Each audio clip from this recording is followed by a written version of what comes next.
कोविड-19 ने हमारे सोचने के अंदाज को बदल दिया है, चीज़ों को देखने के अंदाज को बदल दिया है और सबसे अहम बात, इसने हमारे ऊपर एक ऐसा असर डाला है जिसको हम समझ रहे हैं कि शायद ये असर बहुत ही लंबे अरसे तक चलने वाला है। कोविड-19 और इस तरह की दीगर कुदरती आफात ज़िंदगी के अंदर मुख्तलिफ तरह के ऐसे मराहिल से इंसान गुजरता है जहाँ पे उसे ये महसूस होता है कि शायद वक्त रुक गया है, चीज़ें कभी भी मुस्तकबिल में उस तरीके से नहीं चलेंगी जिस तरह से पहले चलती थीं और इस तरह की दीगर सोचें इंसान के दिमाग में घूमती है। तो कोविड-19 से मुझे एक कहानी याद आई। कहानी कुछ इस तरह से है, ये एक टेक्स्ट मैसेज था जो कि कुछ अर्सा पहले मोबाइल फ़ोन्स पे बहुत ज़्यादा सोशल मीडिया में सर्कुलेट भी होता रहा। कहानी एक छोटी सी लव स्टोरी के बारे में है। ये लव स्टोरी है एक चींटी और एक हाथी की। दोनों में प्यार हो गया, फिर उन्होंने ये फैसला किया कि हमें शादी कर लेनी चाहिए। जब चींटी ने अपने घर में हाथी का जिक्र किया तो जिस तरह हमारे लोकल सोशल सिस्टम में होता है, उन्होंने कहा कि ये हमारी बरादरी का नहीं है तो लिहाजा हम शादी नहीं कर सकते। बहरहाल चारों नाचार दोनों कोशिश में लगे रहे और बिल आखिर दोनों की शादी हो गई।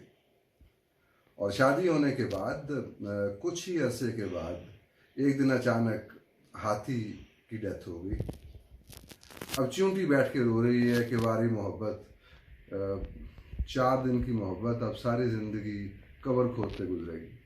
तो ये कहानी बड़ी मज़े की है, तख़य्युलाती है, लेकिन इसमें से बड़े ज़बरदस्त किस्म के ऐसे मॉरली ऐसे लेसन्स हैं हमारे लिए जो कि कोविड-19 के आफ्टर मैथ के साथ भी बड़े हद तक मिलते जुलते हैं। जैसे मिसाल के तौर पे इस कहानी का पहला सबक कि चींटी और हाथी, इन दोनों का प्यार, ये एक इंतहाई अनहोनी बात लगती है। तो कोविड-19 और इस तरह की कुदरती आफत भी एक इंतहाई अनहोनी बात थी जब तक ये हो नहीं गया। कम से कम हमारी जनरेशन और हमसे पहले वाली जो जनरेशन है वो इस तरह की किसी भी चीज़ का तसव्वुर नहीं कर सकती थी।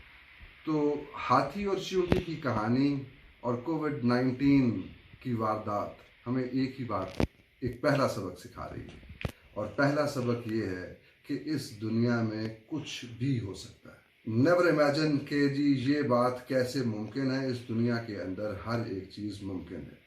दूसरी बात, हाथी और चींटी की ज़िंदगी के अंदर पहले पेश आने वाली खुशी, फिर परेशानी और फिर उसके बाद खुशी और उसके बाद हाथी की डेथ की वजह से शुरू होने वाली एक परेशानी, ये हमें ज़िंदगी के बारे में एक बड़ा अहम सबक दे रही है। वो ये है कि खुशी और गम इस ज़िंदगी के अंदर साथ साथ चलते हैं।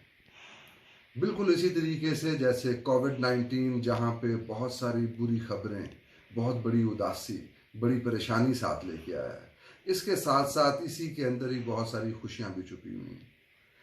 इस कोविड-19 के आने जाने के अंदर हम देखेंगे कि बहुत सारी खुशियाँ जो हैं वो जनरेट होंगी और बहुत सारे गम जो हैं वो भी जन्म लेंगे और फिर हम देखेंगे कि बहुत सारे प्यारे लोग इस दुनिया से, इस बीमारी की वजह से जो है वो दागे मुफारकत देंगे और फिर यही चीज़ इस दुनिया के अंदर बहुत सारे लोगों को आपस में मिलाने का बायस भी बनेगी।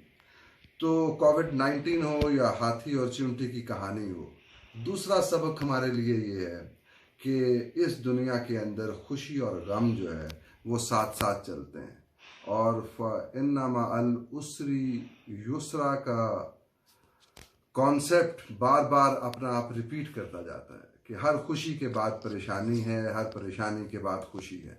और एक तीसरा अहम लेसन जो हमें इस सारी सूरत हाल, इस कहानी और इस कोविड-19 की सूरत हाल से मिलता है वो ये है कि इस दुनिया के अंदर कोई भी चीज़ मुस्तकिल नहीं है। चीज़ें गुजर जाती हैं, मामलात चलते रहते हैं।